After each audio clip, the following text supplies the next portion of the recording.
What if there were a way to see through the wall of a narrative, true or false, with X-ray vision, so that you could see what was on the other side of it, the reality that was on the other side of a narrative, without having to wait for this wrecking ball to come in and smash that narrative so that you could see what was on the other side of it?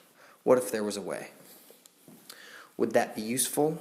How would you feel about that? Would you be frightened? Would you be excited to utilize that tool? Would you want to use the X-ray vision, or would you walk away from it if there were that tool? I've been thinking a lot about this. I was having a conversation last night with my friend Jesse DeCare about people's shell-shocked state in the aftermath of this recent election. And I drew some comparisons to other events in my life that I noticed people had a similar response in, this kind of staggering zombie-like state, walking around trying to make sense of it all, even being, almost literally shaken by some real event that happens that's startling to people, apparently. One was this election. There's a lot that could be said about it, but I'll just say I live in an area where that votes mostly Democratic, and I saw a lot of people in the post-election days that were walking around town, around the street that I work on, people that I know, that I interact with on a daily or weekly basis, who seem to have, relatively normal lives and relationships, working relationships and personal relationships. And I saw these people just destroyed. I mean, shaken to the core and literally walking around in a daze after the election. And it reminded me of a recent event in my life where my older brother Amos, maybe I should edit his name out. No, it doesn't matter. My older brother Amos died in a hotel room of a drug overdose, from what we understand from the police report. And it was interesting to me. I mean, obviously I was somewhat shocked by that, but I also knew that he was an addict and had a history of drug addiction, had a history of ultra promiscuity, and he was a sexual abuser and all of this stuff. He had dysfunctional relationships, was an addict in every sense of the word. I mean, he was like a workaholic. He was, a binge drinker, and did, his fair share of drugs and crime and stuff in his life. When I got the call from my mother that my brother Amos had died,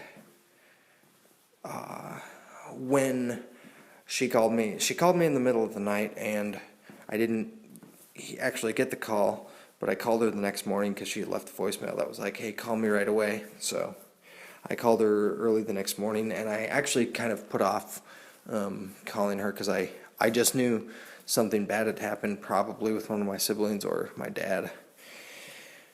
So I called her, and she told me that my brother was dead, and I felt obviously a whole range of emotions right in that moment. The primary one being anger, which I've kind of had to do a little bit of processing of. I think it was more tied to maybe my mom. But one of the emotions that I felt was not surprise. I was not surprised when she told me that my brother was dead and that he died in a hotel room and he had gambled all this money and apparently he died of a heart failure.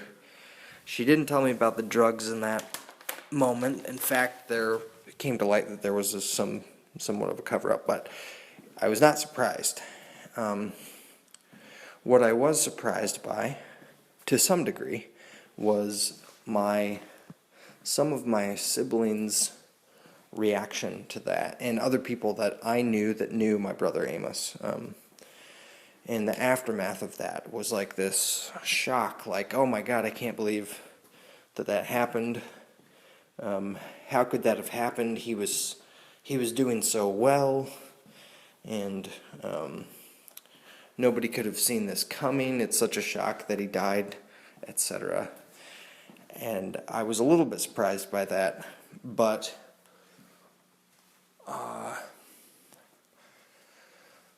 when I was discussing this last night with my friend Jesse, it struck me that the people's response around me was the same in both those instances. And the common denominator there, maybe among other things, but the one that stood out to me was the fact that those people were not prepared. They were not prepared because I think that they didn't have a good relationship with reality. And this is just my opinion and sort of thought given the facts that I have and my observations. So I could be totally wrong about this, and I'd be happy to hear, some evidence to the contrary. But this sort of disconnect from reality leaves you very vulnerable to the pain of reality. I don't know. I think there's probably a better way to put that. Let's see. Not the pain of reality, because reality is not threatening unless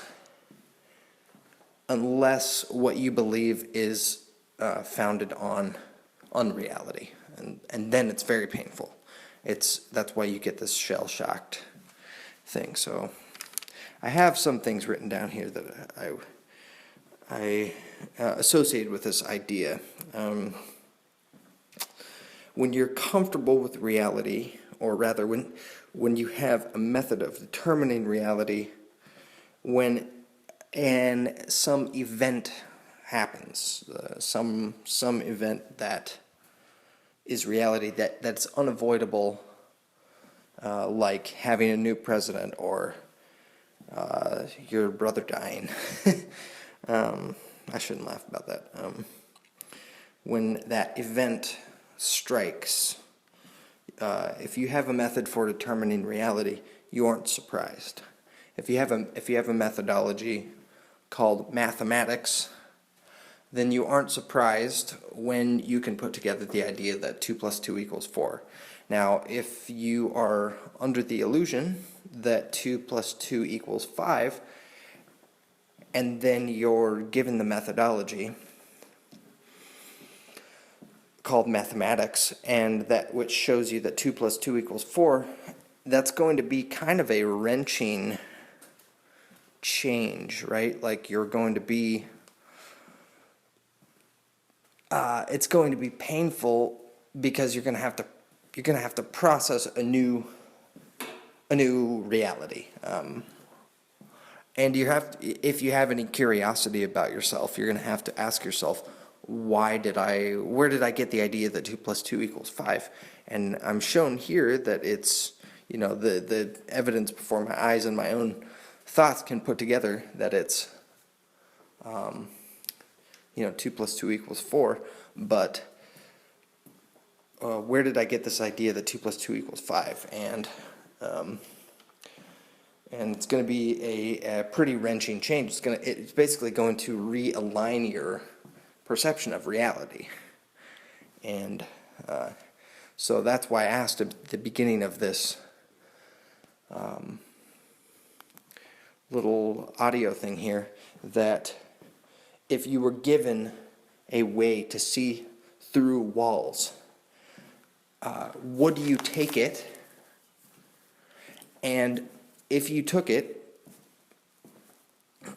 these X-ray goggles, and you put them on, and you were able to see through walls at your whim, how would you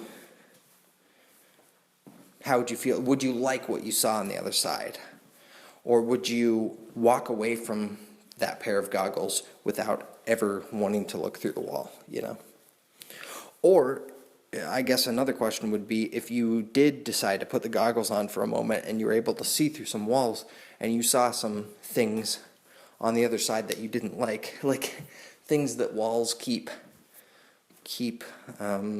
hidden, I guess. Would you want to keep seeing that, or would you cast those aside? So that's kind of my thoughts right now based on that interaction. Hopefully I can get better at doing this, talking into my phone thing, and be able to better articulate my thoughts as I go. And that's what I'm hoping to do through this process. But if you have any thoughts or questions or comments, just leave them in the comments section and we can talk it out. Thanks for listening, and if you found this helpful, please let me know. Or if you think it's dumb, let me know. Maybe there's a lot of haters out there, so I'm not going to say let me know too much. But actually, you know what? Go for it. I don't really care. So hope you guys have a good time doing whatever you're doing, day or night, and hope to catch you at the next one of these. I love you. Bye.